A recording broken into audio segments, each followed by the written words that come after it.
Bonjour. Aujourd'hui, on s'attaque à un sujet qui peut paraître un peu une montagne, les démarches administratives en France. Ah oui, un grand classique. On s'appuie sur une ressource pédagogique faite pour ça, justement, pour essayer d'y voir plus clair. Parce que, bon, l'administration française, elle a cette réputation, hein. C'est le moins qu'on puisse dire. Souvent complexe, oui. Voilà. L'objectif ici, c'est vraiment d'extraire les infos clés, les stratégies utiles pour faciliter un peu tout ça. Pas juste une liste de trucs à faire, mais comprendre la logique derrière, trouver les bons mots et quelques astuces qui peuvent changer la donne. Tout à fait. Et ce qui ressort vraiment de cette ressource, c'est cette idée de préparation. Et de patience, bien sûr. Mais au-delà de la patience passive, c'est surtout l'importance de comprendre le système. Savoir un peu comment ça marche, c'est déjà un grand pas. D'accord, comprendre la logique, pas juste subir. Alors, commençons par la base.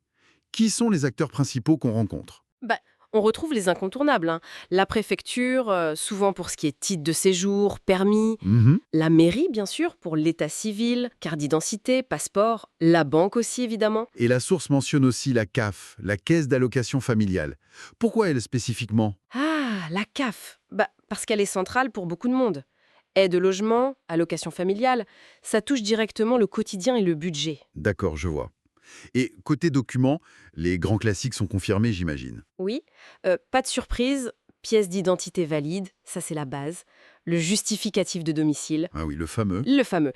Et là, la ressource insiste bien sur la date, souvent moins de 3 mois. Pourquoi cette obsession de la baie fessante? Ben, c'est pour prouver la situation actuelle. Beaucoup de droits dépendent de là où on réside maintenant. Donc, c'est logique en fait. Logique, d'accord. Et le RIB, bien sûr. Le RIB, indispensable pour tout ce qui est virement, prélèvement. Ok. Et le langage. La source souligne qu'il y a un vocabulaire spécifique à maîtriser. Ah oui, c'est crucial. Utiliser les bons mots, c'est pas juste de la politesse, c'est fonctionnel. Ça évite les malentendus. Quels sont ces mots-clés alors? Alors, la ressource met en avant une démarche, ça c'est l'ensemble de la procédure. Un formulaire, bon, ça c'est clair. Un rendez-vous, souvent obligatoire. Hmm. Un justificatif, c'est la preuve qu'on demande. Un dossier, donc l'ensemble des papiers. Valider pour confirmer une étape.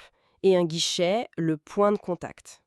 Parler de son dossier plutôt que de ses papiers, par exemple, ça peut tout de suite orienter la conversation. Ça montre qu'on sait de quoi on parle. C'est plus précis, oui. Et pour interagir, concrètement, quelles phrases sont utiles? Des choses simples et directes. Bonjour, je viens pour... Et là, on précise. Faire une demande de APL, renouveler ma carte d'identité, ouvrir un compte, etc. Ok. Ou des questions claires. Quel document exact dois-je apporter? Est-ce que mon dossier est bien complet? Quel est le délai pour avoir une réponse? Et surtout, une phrase essentielle si on est perdu. Excusez-moi, je ne suis pas sûre de comprendre. Pourriez-vous m'expliquer s'il vous plaît? Oser demander, c'est important. Se couvre pas mal de situations. Renouvellement de papier, ouverture de compte, inscription à la Sécu, demande de visa. Le point commun, c'est toujours cette vérification des documents à l'avance. Toujours. C'est vraiment le b.a.-ba.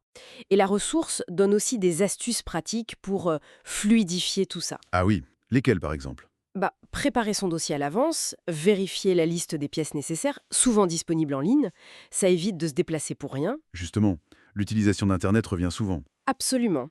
Le portail service-public.fr est présenté comme un outil majeur.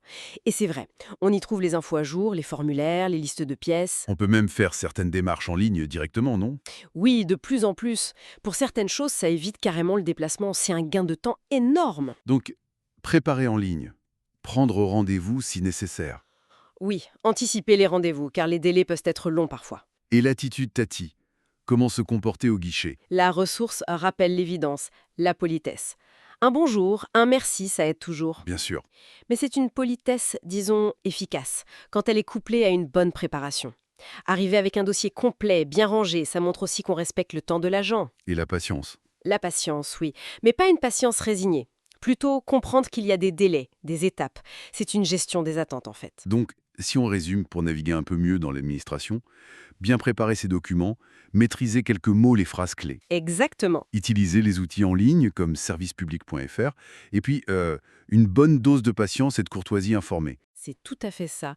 Une approche proactive et informée finalement. Et pour aller un peu plus loin, une dernière idée peut-être? Oui, une suggestion inspirée par l'approche de la source. Oui, Pourquoi ne pas identifier sa prochaine démarche administrative personnelle, mhm. quelle qu'elle soit? Et puis appliquer concrètement ces conseils. Cherchez l'info précise sur servicepublic.fr, lister le vocabulaire utile, préparer ses justificatifs bien en amont, peut-être même se faire un petit scénario des questions à poser.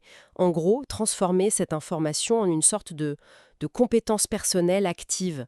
C'est sans doute le meilleur moyen de rendre l'administration moins opaque, moins intimidante.